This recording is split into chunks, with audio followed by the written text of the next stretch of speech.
make Oklahoma City urban, or the downtown living experience amazing, the one missing link is the downtown grocery store. Anyone you talk to, that's the very first thing. I'd move down there, I'd buy one of those condos, I'd buy a $800,000 brownstone if there was just a grocery store.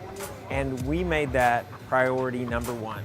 We designed the building literally around it. We said, we gave Alfred Hall Monaghan Morris the task, create the urban grocery store as the anchor, as the key feature, the number one amenity, and then build a building around that. So we took off immediately designing for the urban grocer, and then we went out looking for the urban grocer, and we started go in pursuit of the independents who we felt could customize themselves into this mold. And this has been a very long conversation we've been having with Native Roots. Richard approached me. We were at a meeting together, and after the meeting was over, he asked me if we knew anybody that would be interested in putting a grocery store in downtown Oklahoma City.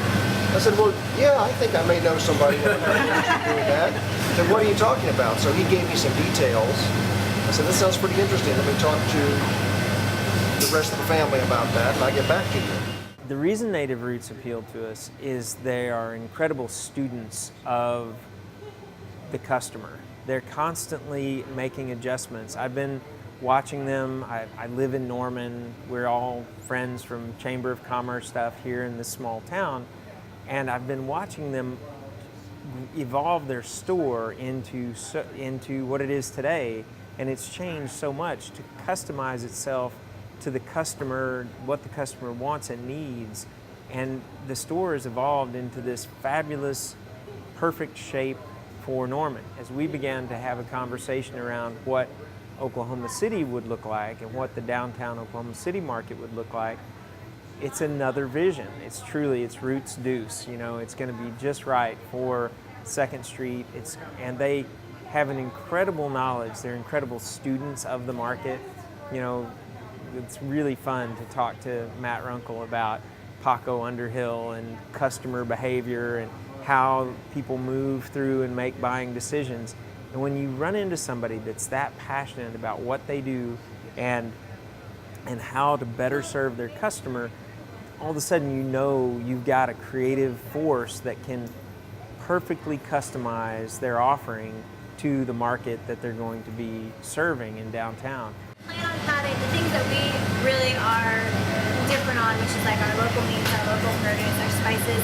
Those are the things that we'll highly emphasize in that store. So you'll still be able to come in and get you know, everything you need to make a meal. It will be a full-service grocery store. It will just lean very heavily towards our specialties. Yeah.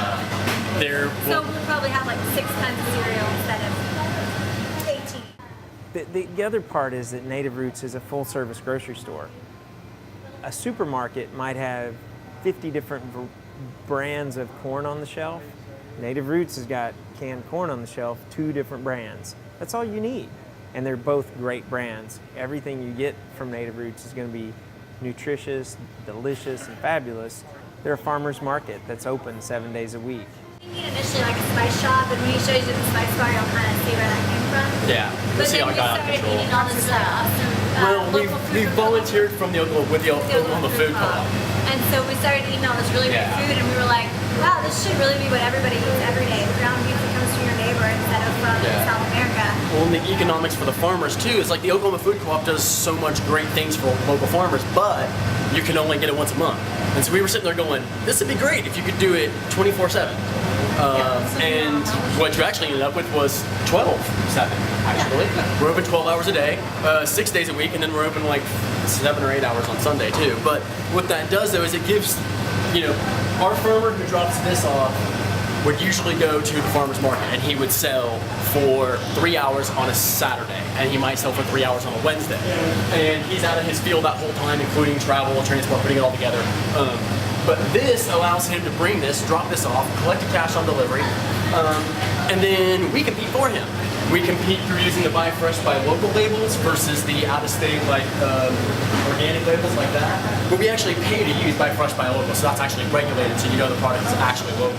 For people people will say that they will travel a long distance to go get groceries all over And the they will place. sometimes, but Yeah, for their sometimes. weekly shopping. Yeah, they you're usually not shop gonna go, you know, like if you live in downtown, you're not driving all the way up to 63rd to Aikens to get your toilet paper. You may to go get your organic tomatoes and watermelon and stuff like that, but you're not going there to get your for your quick drain everyday, cleaner, like, that oh kind my of gosh, I forgot this. Yeah, being in OKC, it allows us to pull from the north side of the metro area where we currently don't pull from. Yeah. So we expect there to be a lot of new farmers coming in and being introduced, and it's a lot easier to negotiate and let them understand what it is we do and talk to them directly.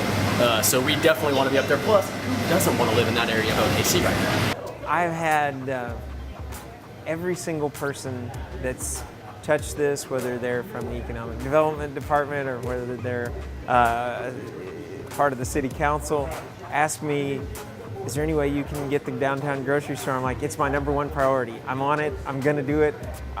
You know, we have gotten so much laser focus, and the great design was the very thing that helped us tip the scale to be able to pull it off. But the eagerness for the downtown grocer has been, I